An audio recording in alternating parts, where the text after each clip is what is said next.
So, I was at school the other day when my teacher was handing back my test and I failed.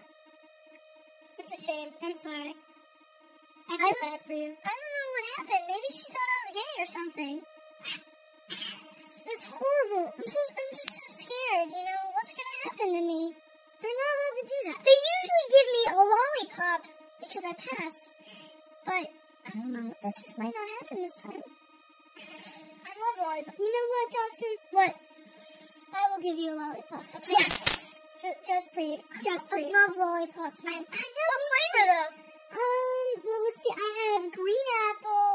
I have Delectable. purple grape. Alright. I have magenta cherry. It's a new one. Oh my gosh. And, I have mystery flavor. Oh! What if it tastes like poop, though? I don't know. I've never had it. No, but because if it's mystery, it could taste like anything. Even feces. It just came out, and, my mommy bought it for me, and I was like, yay! But I was too scared To eat it. Yeah. It could taste like Boogers. boogers. Yeah, I was about to say poo-poo flavored. I mean, who wants a poo-poo flavored lollipop?